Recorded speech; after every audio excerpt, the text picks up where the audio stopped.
Turma de Processo Civil, Recursos. Pessoal, vamos chegando para mais uma videoaula aqui no YouTube. Estamos avançando com o nosso conteúdo. Nesta videoaula vamos tratar dos pressupostos de admissibilidade dos recursos. Coloca aí então o título da nossa videoaula: Pressupostos de admissibilidade dos recursos. Pressupostos de admissibilidade dos recursos.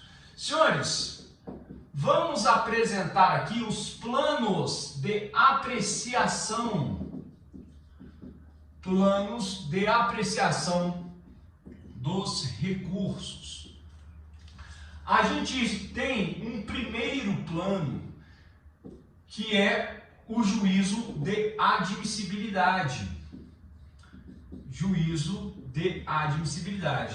E nós temos um segundo plano, que é o juízo de mérito. Senhores, não há juízo de mérito se não antes seja ultrapassado o juízo de admissibilidade. Apenas se o recurso reunir todos os pressupostos de admissibilidade é que então se avança para o juízo de mérito. Ou seja, o juízo de mérito depende de um positivo juízo de admissibilidade do recurso. Senhores, quando falamos desse juízo de admissibilidade, tecnicamente, a gente vai encontrar as seguintes designações. Se positivo, se diz que o recurso foi conhecido. Se negativo, se diz que o recurso não foi conhecido. Não conhecido. Uma observação aqui se coloca.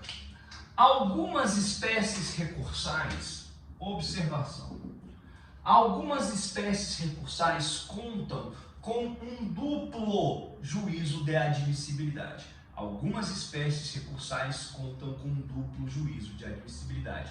Isto é, a verificação de que aquele recurso reúna todos os pressupostos de admissibilidade se dá duas vezes. Quando que isso é possível entre as espécies recursais? Em duas espécies propriamente, recurso especial e recurso extraordinário. Porque estes recursos, eles são interpostos perante o presidente ou vice-presidente do tribunal de origem.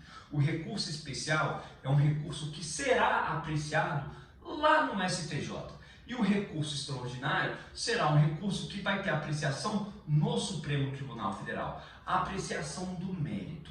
No entanto, há um duplo juízo de admissibilidade sobre estes recursos. Então, recurso especial e recurso extraordinário contam com um duplo juízo de admissibilidade. O juízo de admissibilidade, primeiro que será exercido para o recurso especial e para o recurso extraordinário, é o juízo de admissibilidade exercido pelo presidente ou vice-presidente do tribunal de origem, perante quem o recurso foi interposto. A petição do recurso especial, a petição do recurso extraordinário é dirigida ao presidente ou ao vice-presidente do tribunal de origem, ou ao Tribunal de Justiça do Estado, ou a algum tribunal regional federal. É perante o presidente ou vice-presidente que se interpõe o recurso. Este presidente ou vice-presidente, então, irá exercer o primeiro juízo de admissibilidade. O primeiro juízo de admissibilidade exercido pelo presidente ou vice-presidente do tribunal de origem também tem um nome particular. Chama-se juízo de prelibação. Juízo de prelibação. É o primeiro juízo de admissibilidade exercido no recurso especial ou no recurso extraordinário. Acaso, se positivo, o primeiro juízo de admissibilidade do recurso especial ou do recurso extraordinário, se positivo, portanto, o juízo de prelibação, o primeiro juízo de admissibilidade, isto não significa dizer que o segundo juízo de admissibilidade também será positivo. Nós não sabemos. Não há nenhuma dependência, nenhuma vinculação do segundo juízo de admissibilidade com o primeiro juízo de admissibilidade. É perfeitamente possível que, não obstante o primeiro juízo de admissibilidade, o juízo de prelibação, seja positivo, porventura o segundo juízo de admissibilidade pode ser negativo. E o recurso que antes, em um primeiro momento, havia sido conhecido, ele deixará de ser conhecido em um segundo juízo de admissibilidade. Ora, o primeiro juízo de admissibilidade do recurso especial e do recurso extraordinário, ele é exercido pelo presidente ou vice-presidente do tribunal de origem. Ok. E o segundo juízo de admissibilidade? O segundo juízo de admissibilidade será exercido pelo relator já no Tribunal Superior, ou no STJ, ou no Supremo Tribunal Federal. Tudo bem? Beleza? Senhores, quanto ao juízo de mérito, nós também temos uma denominação própria. Se positivo, diz que o recurso foi provido. Se negativo, diz que o recurso não foi provido. Não provido. Recurso provido é aquele em que há o acolhimento das razões recursais. Recurso não provido, não houve o acolhimento das razões recursais. Ok? Beleza? Senhores, muito bem. Vamos então apagar este primeiro quadro. Vamos avançar aqui para o tópico 2. Tópico 2. Eu quero trazer aos senhores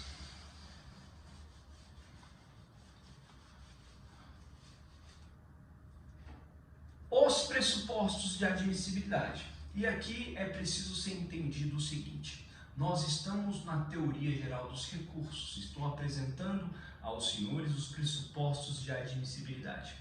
É claro, é verdade que alguns recursos contam com pressupostos específicos, além destes que nós iremos elencar aqui.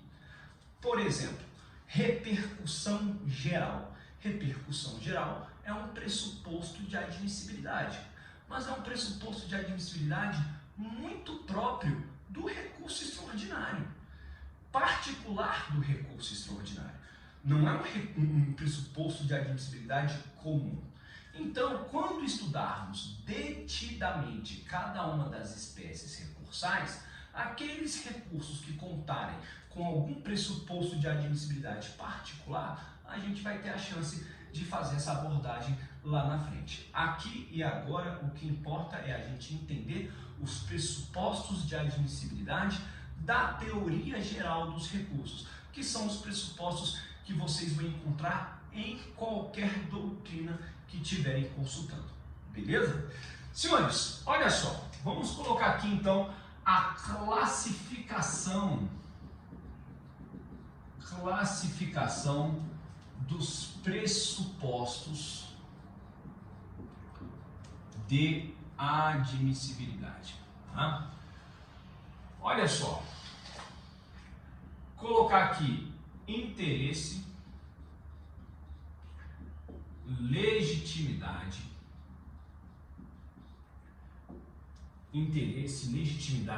cabimento,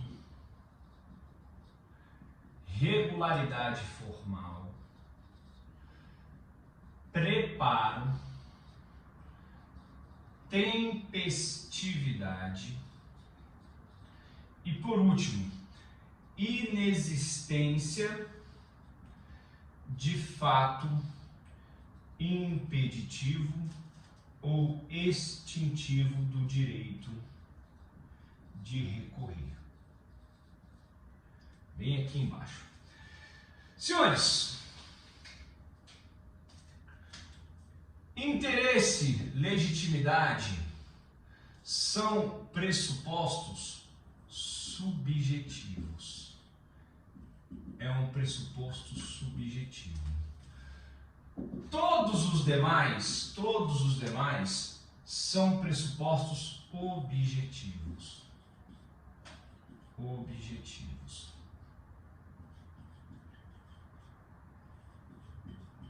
subjetivos.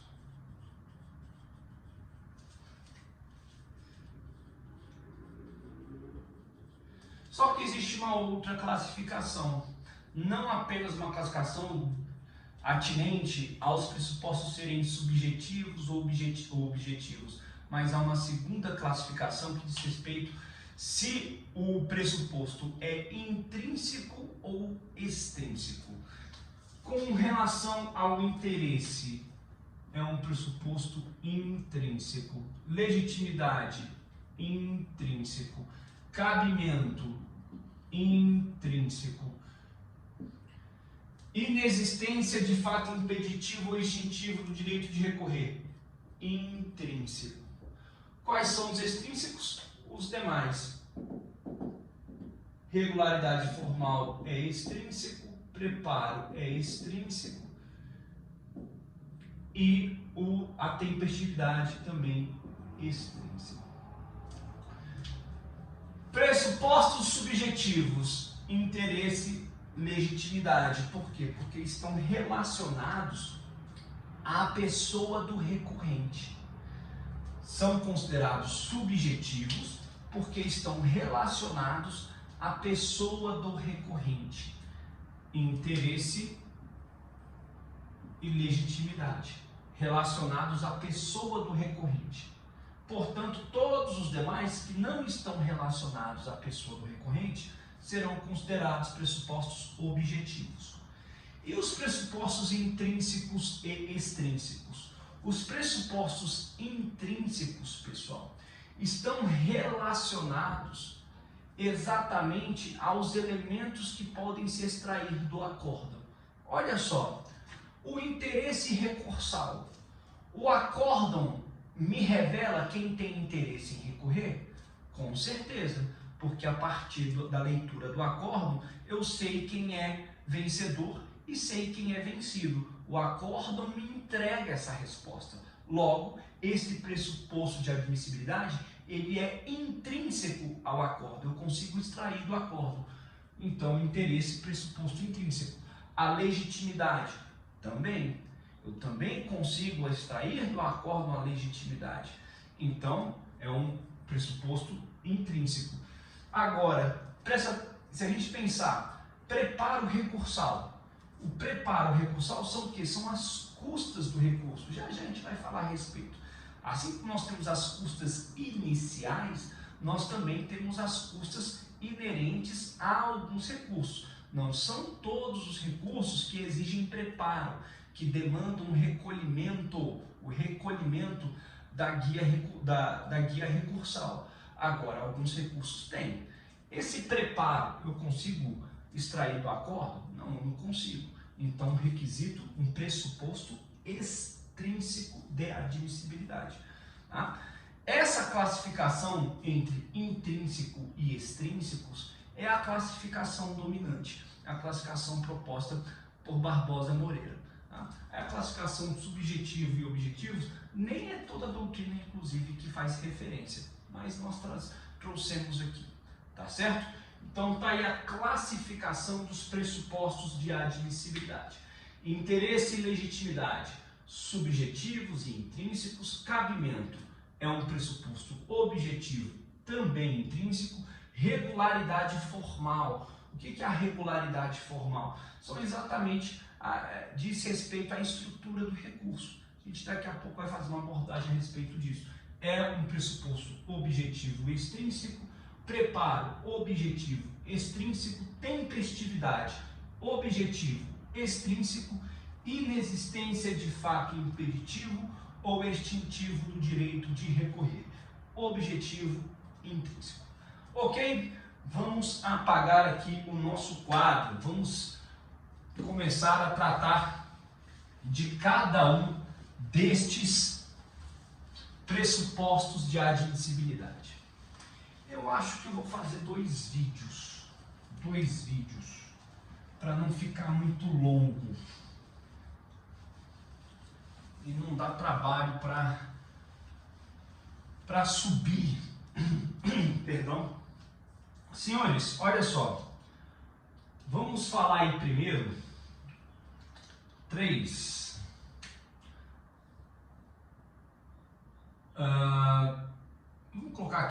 cabimento. O cabimento é um pressuposto de admissibilidade objetivo e intrínseco. Olha aí, cabimento, pressuposto de admissibilidade objetivo e intrínseco. Senhores, o cabimento, ele está relacionado, primeiro, ao princípio da tipicidade e ao princípio da unicidade. Por quê? Porque para o recurso ser cabível, ele precisa ser previsto em lei. E o princípio da unicidade está atrelado à compreensão de que, para cada pronunciamento judicial de conteúdo decisório, porque só se recorre de pronunciamentos judiciais de conteúdo decisório, despachos são irrecorríveis, a menos que esse despacho, apesar de formalmente despacho, causar algum prejuízo à parte. Porque nós sabemos que o ato de recorrer, ele está exatamente justificado por uma experiência de prejuízo que acomete uma das partes. Então, às vezes, vem ali aquele documento com um nome de despacho, mas tem conteúdo decisório. Se tem conteúdo decisório e causa prejuízo, é recorrível. Portanto, o princípio da unicidade, ele nos adverte de que, para cada pronunciamento judicial, via de regra, a gente vai se deparar com um recurso designado, um recurso possível. Há exceção? Sim, nós já trabalhamos isso. Mas o princípio da unicidade, portanto, ele vai nos ajudar a identificar a adequação do recurso. Porque não é somente necessário que o recurso esteja previsto em lei. Porque não é porque o recurso está previsto em lei que eu posso manejar aquele recurso indistintamente. Não. O recurso tem que estar previsto em lei? Tem que estar previsto em lei. Mas além disso, agora importa eu identificar qual que é o recurso adequado para aquele pronunciamento judicial. Eu tenho que também trazer um diálogo aqui com o princípio da unicidade recursal, exatamente para eu identificar se o recurso é ou não cabível. Ok? Beleza? Maravilha. Vamos aqui, avançando. Vamos para um próximo pressuposto de admissibilidade. Vamos falar aqui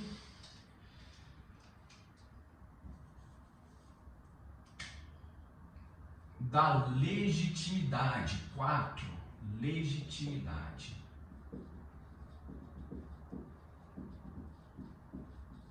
Senhores, a legitimidade é um pressuposto subjetivo e intrínseco. Pressuposto de admissibilidade subjetivo, porque está relacionado à pessoa do recorrente, e também intrínseco, porque eu identifico no acórdão recorrido. Senhores, olha só, a legitimidade, ela é reconhecida, claro, às partes, ao terceiro prejudicado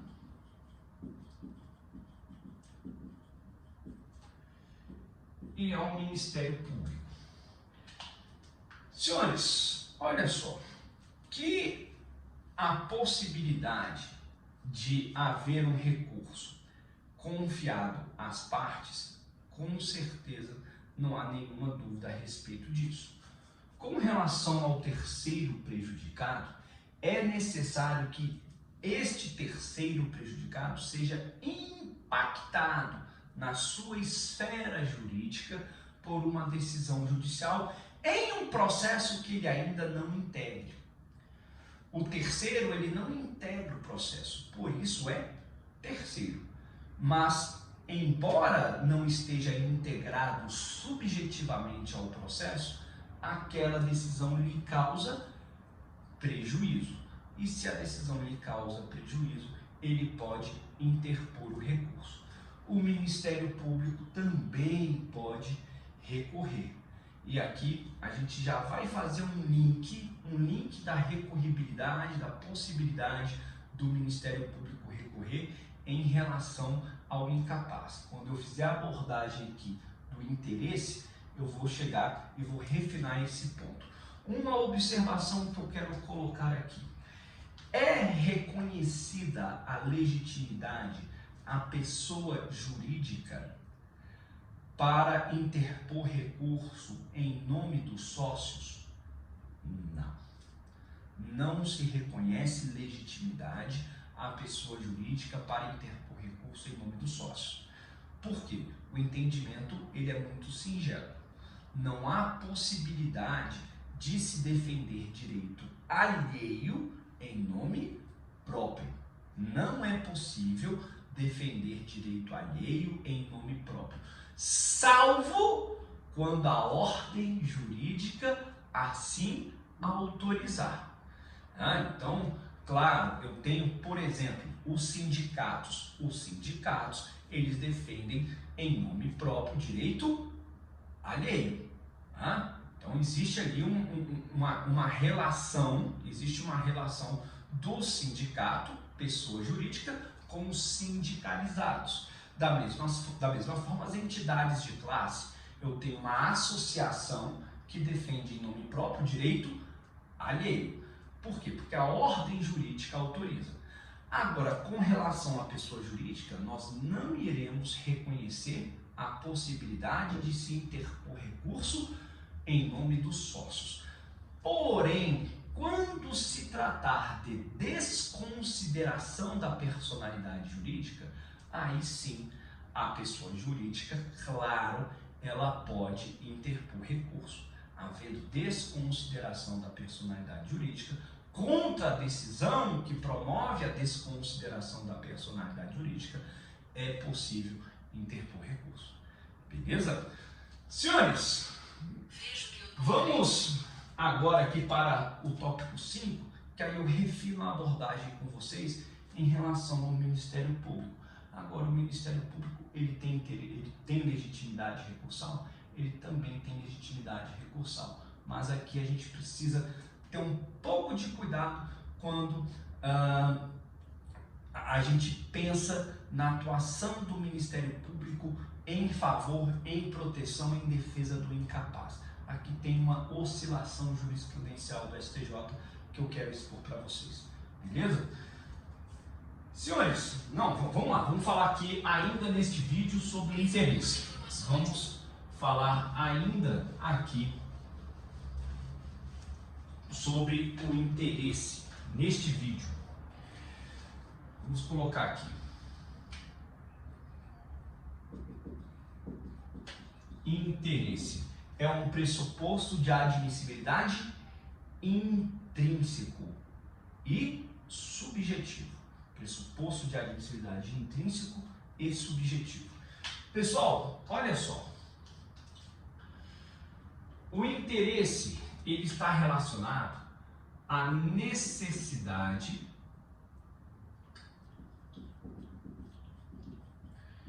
e utilidade do recurso.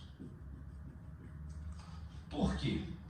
Olha, se o pronunciamento judicial causa prejuízo, logo eu estou experimentando uma sucumbência, e por experimentar uma sucumbência, nasce o direito subjetivo de recorrer. Né? O ato de recorrer, ele pressupõe um elemento volitivo, uma vontade de recorrer, que se identifica exatamente pelo prejuízo que o recorrente está experimentando. Uma das partes experimenta um prejuízo e, em razão deste prejuízo, ela manifesta o interesse em recorrer, porque o recurso passa para a parte ser necessário e útil. Essa é a compreensão. Com relação agora ao Ministério Público, qual que é a oscilação jurisprudencial que eu preciso destacar com os senhores? Muito embora assim nós vamos identificar uma posição dominante. O Ministério Público, quando atua na defesa do interesse de incapaz, o STJ já considerou, há julgados nesse sentido, de que o Ministério Público poderia recorrer mesmo contra o interesse do incapaz, em razão do interesse público na preservação da ordem jurídica. Então, não obstante a decisão judicial tenha sido favorável ao incapaz, por a decisão judicial contrariar a ordem jurídica e haver um interesse público na preservação da ordem jurídica, poderia o Ministério Público recorrer. Contudo, esta posição, estes julgados do STJ, não são maioria na Corte. Prevalece, sim, o entendimento de que, em relação ao incapaz, o Ministério Público só pode recorrer se a decisão judicial contrariar o interesse do incapaz. Qual que é o interesse público, em verdade, que justificaria a recorribilidade pelo Ministério Público exclusivamente quando o incapaz tivesse sido afetado pela decisão judicial? O interesse público consiste exatamente em assegurar ao incapaz a possibilidade de contraditório. Portanto, é essa a perspectiva dominante. O Ministério Público só pode recorrer nos processos em que atua em favor do incapaz se a decisão judicial for contrária ao interesse do incapaz. Em relação ao interesse público, a perspectiva que deve ser colocada é que sim, há interesse público, mas exatamente para garantir ao incapaz o contraditório. Se, portanto, a decisão judicial for contrária ao incapaz, o entendimento dominante é que o Ministério Público não poderá recorrer dessa decisão. Apenas poderá fazê-lo se a decisão judicial for contrária ao incapaz. Se for contrário ao incapaz, há recorribilidade. Se for favorável ao incapaz, não poderá recorrer. Ok? O Ministério Público, portanto, o entendimento dominante é de que o Ministério Público não pode recorrer das decisões judiciais que sejam favoráveis ao incapaz. Beleza? Tá certo? Senhores, maravilha! A gente tem que tomar cuidado aqui com a técnica de formulação de pedidos. Professor, por quê? O que você quer chamar a atenção aqui? Você deve ter estudado lá no processo de conhecimento que há uma técnica de formulação de pedidos. E você vai lembrar do pedido alternativo e do pedido subsidiário. O pedido alternativo é aquele que o autor pede A ou B. Quando o autor fala A ou B, tanto faz. Ele se satisfaz com qualquer acolhimento em qualquer uma das pretensões. Se A ou B, tanto faz, é indiferente. É uma pretensão alternativa, um pedido alternativo que foi formulado. Ou me devolve o dinheiro, ou então me dê um outro produto de igual gênero, qualidade e espécie. Tanto faz se me devolver o dinheiro ou se me der um produto novo. Para mim não tem diferença, é um pedido alternativo. O pedido subsidiário, o autor estabelece uma gradação, uma primazia, uma preferência. Ele pede A. E se não há, apenas se não há, então B. Esse é um pedido subsidiário. Qual que é a diferença? O pedido alternativo, quando se acolhe B ou A, o autor não pode recorrer, porque ele não tem interesse recursal, porque ele se satisfaz com A ou com B. Agora, no pedido subsidiário, ele estabelece uma preferência. A preferência é A. Se porventura a decisão lhe concede B, ele poderá recorrer? Poderá recorrer. Ainda que a decisão tenha concedido B, ele poderá recorrer. Por quê? Porque ele preferiu A. Então, na técnica da formulação dos pedidos, isso é importantíssimo. Se o pedido for alternativo, não há interesse recursal. se o pedido for subsidiário a interesse recursal. Tá bom? Senhores, vamos terminar com este vídeo aqui. A gente deixa um outro vídeo para examinar os demais pressupostos de admissibilidade. Falamos neste vídeo do cabimento, da legitimidade e do interesse. No próximo vídeo a gente fala dos demais pressupostos de admissibilidade. Tá certo? Até mais, até a próxima.